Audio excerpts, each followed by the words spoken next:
of started at Eden pretty much at the outset. I got involved with Tim as part of the original design team when he was first gathering together what he described as the orchestra to fill the pit, and we were given the challenge of developing the brand identity, but also meeting the challenge of how we were going to tell the stories on site, how we were going to engage people with all these different ideas. And very quickly we decided that it was going to be through the arts. We wanted to have an arts-led kind of route to it because we thought that would be much more experimental, much more a journey of discovery, and much more exciting for people.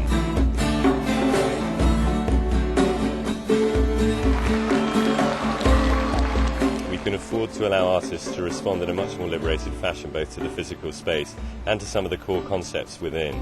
And the great thing about artists is that they can get really under the skin of what it's like to be human when we're confronting some of these big challenges that the 21st century is going to throw at us. The first artist in our new programme, Paul McGowan, will be producing 2 major installations over the course of the next 6 months. One that kicks off on August the 8th and lasts for 3 months, and a second one called Blockhead, which will start in March and last until the summer of next year. Am I gesturing a bit much? Tim bought a couple of paintings, basically, and yeah, I met him pissed. Oh. Well, I first got involved with Eden because Tim Smith bought a couple of the paintings, and I met him on the steps of the Headland Hotel after a few drinks, and that was it, and that was the beginning. That's a safe version.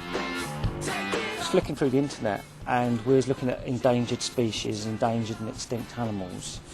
And some of them had such beautiful markings that we decided to start using some of those markings, and then we was montaging elements, anatomical elements of these endangered extinct animals, and basically pieced them together into a whole different thing, and they were starting to resemble masks, so we started playing with the form of a mask, and so it had that sort of biomorphic effect to them.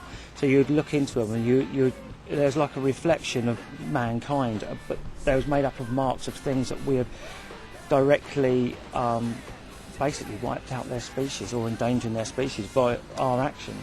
So it had a hell of a lot of weight there, a lot of power there, and a lot of meaning.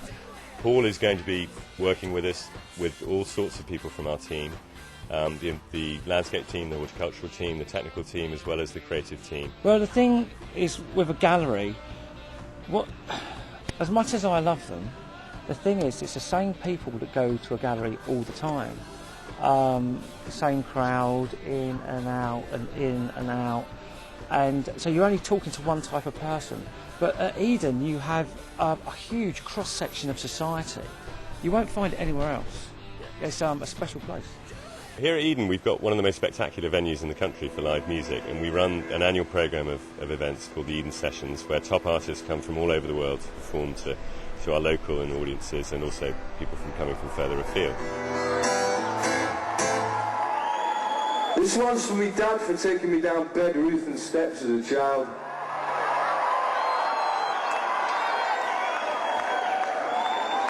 This one's called Sonic.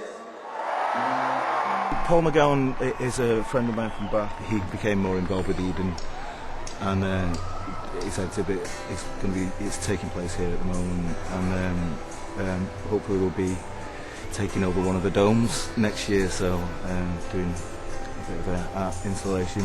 Basically it's a combination of visuals, works of art dotted around the place. It's going to be a case of found sounds and treated atmospheres, if you like, interspersed with like fragments of music. Actually walking around the place, it's probably akin to mixing it yourself anyway, because you know how long you stay in one area, how much you hear of this piece and this piece is going to change all the time wherever you are physically in the space. You need to be sympathetic to the spaces you're using and try not to overpower the serenity of the place, but yet give you an emotional response to it. It's quite a hard balance to achieve, really.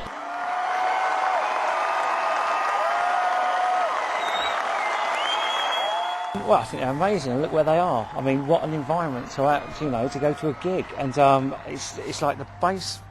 You know, where sort of stages. I've heard it's got a nickname, the Pit. Now, you know, that's a pretty cool nickname. I know for a fact that Nick told me that the Verve come away thinking it was one of the best gigs they'd ever done, And from what I've spoken to people about the thing is that everyone agrees. It's got a real special identity to the place, and I think it brings out the best in people. This is like using Eden as a stage. It's like using Eden as a laboratory. It's constantly trying to test new forms of communication, new forms of engagement. We think that artists have got a very important role to play in that. As soon as I moved my studio from Bath to Eden, as soon as I started working here, all the work changed. My whole style started changing. Everything was moving around. I hate using that word style, but it's the best way to sort of explain it to people. Everything changed because the environment's so different, and I really respond to my environment. And it's funny. It's ended up I did all the small pieces in my large workshop in Bath, and I'm doing all the big pieces in my small workshop in Eden. So working with artists to produce work like this is very much a journey of experimentation. It's a journey of discovery. Nobody really knows where that journey is going to end. We don't enter a creative process where we understand what the results are going to be like. The artists respond to the site in a very liberated fashion, and it's very important that we give them that freedom in order to really practice their work to the utmost. I have absolutely no clue. I don't start with any sort of contrived methodology, or I have nothing, no direction. I just hold a thought in my mind of what we're working on at the time or what we're trying to achieve, and then I just go from there. I don't create anything. I just find it, and I find it by pushing paint around until it's right. And I'm not one of these. I'm more like a sculptor when they get a block of stone or a block of wood, and they chisel away and they find the image inside that block, and that's what I do with paint. I try to make really organic, natural, jumping around, outside, active sort of paintings that give that feeling. I didn't want to end up with some narrative that hung through the work, so it looked like one of those awful illustrations you get in the Sunday papers with some illustrative painting to prove a point. And to be honest, it was starting to look like that. And I was thinking, God, no, I can't do this. Obviously, you always want them to find something profound or something, a life-changing thing. But that's a pipe dream, isn't it? I want them to be entertained. I want them to come down and look at something and think, wow, that was great, be inspired in some sort of way. And I don't know, I just want them to enjoy it and to look at it and to think, wow, they've got to get something out of it themselves. It's a journey looking at artwork. It's not like, it doesn't come with a narrative or a direct, it's not a one-liner. My work has never been a one-liner. It's about you've got to explore it yourself. Over the next few years, you're going to see a huge variety of top artists coming to respond to Eden and create new installations and performances, new site-specific work just for us here and just for our audiences. What you're going to see stacks of paintings, basically stacks, all different shapes, sizes. Some hung double-sided triptychs, being hung off the roof of biomes. It's just going to be dead cool. It's audio, it has film, it is going to be very seductive, and that's the biggie. And that's my finale here, and then I'm gone. Or am I?